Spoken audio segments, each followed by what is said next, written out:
بسم اللہ الرحمن الرحیم۔ السلام علیکم ناظرین۔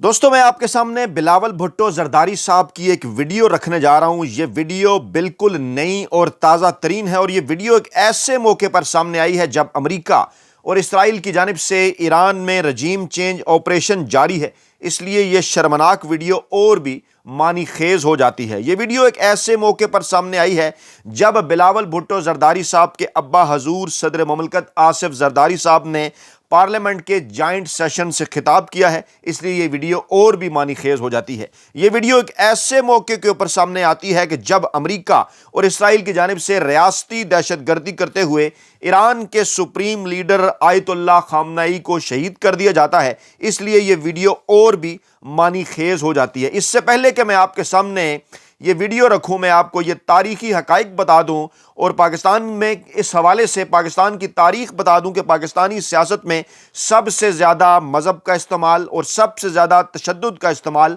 پاکستان پیپلز پارٹی کی جانب سے کیا گیا، مگر کیونکہ پیپلز پارٹی کو اپنے ساتھ کچھ ایسے لبرل دانشوروں کی، نام نہاد لبرل دانشوروں کی کچھ ایسوں کی حمایت حاصل رہی جو پیپلز پارٹی کو بھی ایک لبرل جماعت قرار دیتے رہے، لیکن 70 کی دہائی کے اندر بھٹو صاحب کی پالیسیاں دیکھ لیں۔ 70 کی دہائی کے اندر افغانستان میں اس وقت بھی رجیم چینج کرنے کے لیے پاکستان کے اندر جو کچھ کیا جاتا رہا، بھٹو صاحب کی حکومت کے اندر نصیر اللہ بابر صاحب کے ذریعے افغانیوں کی ٹریننگ کر کے، یہ تاریخی حقائق ہیں۔ اس کے بعد پھر جو اس وقت پالیسیاں اپنائی گئیں کشمیر، افغانستان اور بھارت کے حوالے سے، اور پھر بعد میں بھی جو کچھ ہوا جب بھٹو صاحب کے خلاف تحریک چلی، کس طرح سے انہوں نے مذہب کا استعمال کیا، یہ پوری کی پوری ایک تاریخ ہے۔ اور پھر جب بھٹو صاحب کی گرفتاری ہوئی، اس کے بعد پیپلز پارٹی نے کیسے تشدد کو استعمال کیا، یہ بھی ایک پوری کی پوری تاریخ ہے۔ اور مذہب کے استعمال کے حوالے سے یہ بھی تاریخ ہے کہ بھٹو صاحب نے انتخابی نشان جو پیپلز پارٹی کا تھا تلوار، اس کو الذوالفقار کا نام دیا، اور کس طرح سے بڑے معنی خیز انداز میں اس تلوار کو حضرت علی کی تلوار قرار دیا جاتا رہا۔ اور آج جب یہی پیپلز پارٹی پاکستان تحریک انصاف کے اوپر اور عمران خان صاحب کے اوپر مذہب کے حوالے سے اور تشدد کے حوالے سے بھونڈے الزامات لگاتی ہے تو بڑی ہنسی آتی ہے۔ کبھی یہ 9 مئی کا ذکر کرتے ہیں، حالانکہ ان کی اپنی پوری تاریخ 9 مئی کے کئی درجنوں اس سے بڑے درجنوں واقعات سے بھری پڑی ہے۔ کبھی یہ عمران خان صاحب کو طالبان خان کہتے ہیں، حالانکہ یہ ذرا جا کر بھٹو صاحب کی 70 کی پالیسیاں دیکھ لیں تو بڑی حد تک صورتحال واضح ہو جاتی ہے کہ پیپلز پارٹی کا اصل کیا اور پاکستان میں مذہب کو ایک ہتھیار کے طور پر استعمال کرنے میں پیپلز پارٹی کا کیا کردار رہا ہے۔ میں تاریخی حقائق آپ کے سامنے اس لیے رکھ رہا ہوں یہ ویڈیو آپ کو دکھانے سے پہلے کہ اس وقت پاکستان کے اندر اور اس وقت پوری دنیا کے اندر پاکستان کے دونوں اطراف میں، ایران کے اندر اور افغانستان کے اندر جو کچھ چل رہا ہے، اس کا باقاعدہ آغاز اپریل 2022 میں عمران خان صاحب کی حکومت گرا کر کیا گیا، اور عمران خان صاحب کے خلاف جو رجیم چینج آپریشن ہے وہ تمام کا تمام آصف علی زرداری صاحب نے پلان کیا۔ پاکستان کے طاقتور حلقوں نے انہیں استعمال کیا۔ آپ کو یاد ہوگا کہ کس طرح سے پیپلز پارٹی سارے معاملات کی روح رواں تھی، کس طرح سے جناب جو سندھ ہاؤس تھا وہ اعلی کار بنا، کس طرح سے لوگوں کو گھیر گھار کر وہاں رکھا جاتا رہا، کیا کچھ ہوا، اس حوالے سے پیپلز پارٹی کا ایک کردار ہے۔ جبکہ ہمارے نام نہاد وڈے اینکر، ویلے کالم نگار اور ملازم صحافی پیپلز پارٹی کو بڑی جمہوری اور سیاسی جماعت قرار دیا کرتے ہیں، بڑی لبرل جماعت قرار دیا کرتے ہیں، حالانکہ ان کی تاریخ ہمیں کچھ اور بتاتی ہے۔ پہلے میں آپ کو وہیں لے کر جاؤں گا اور آپ کے سامنے پیپلز پارٹی اور بھٹو صاحب کا اصل چہرہ رکھوں گا، اور جو میں آپ کے سامنے حقائق رکھا ہوں اس حوالے سے تمام تر چیزیں تاریخی کتابوں کے حوالے ہمارے پاس موجود ہیں، جو کہ بالکل اگر کسی صاحب کو چاہیے تو اس کو فراہم بھی کیے جا سکتے ہیں۔ اور حوالہ تاریخی کیا ہے کہ مری میں 3 ہفتوں سے زائد کی نظر بندی اور 28 جولائی کی رہائی کے بعد 8 اگست کو مسٹر بھٹو بذریعہ طیارہ لاہور پہنچے۔ پیپلز پارٹی کے کارکن حفاظتی ریلنگ توڑتے ہوئے ایئرپورٹ کے اندر گھس گئے۔ وہ مسافروں کو تنگ کر رہے تھے، انہوں نے اخباری نمائندوں کے ساتھ بدتمیزی کی، ان کے کیمرے چھین کر توڑ پھوڑ دیے۔ پورے شہر میں یہی حال تھا، کئی جگہ پر ٹائر جلا کر ٹریفک جام کر دی گئی۔ پیپلز پارٹی کے کارکن جگہ جگہ جمع ہو کر تشدد، ہلڑ بازی اور آتش زنی کا مظاہرہ کر رہے تھے۔ پرامن شہریوں پر حملوں اور املاک کی تباہی کا سلسلہ پورے شہر میں جاری رہا۔ عام شہری ہی نہیں، مولانا شاہ مندورانی، جاوید ہاشمی اور حنیف رامے بھی ان کی غنڈہ گردی سے محفوظ نہ رہ سکے۔ پوچھا جا سکتا ہے جاوید ہاشمی صاحب آج بھی موجود ہیں، حیات ہیں۔ اسی روز یعنی پیر 8 اگست کو قومی اتحاد کی مرکزی کونسل کا ایک اجلاس چودھری ظہور الہی کی رہائش گاہ پر ہو رہا تھا۔ مولانا شاہ مندورانی اجلاس میں شرکت کے لیے تشریف لائے تو خلاف معمول ننگے سر تھے، ان کے جسم پر چوٹیں بھی تھیں۔ انہوں نے اجلاس کو بتایا کہ جس وقت وہ ہوٹل سے اجلاس میں شرکت کے لیے آ رہے تو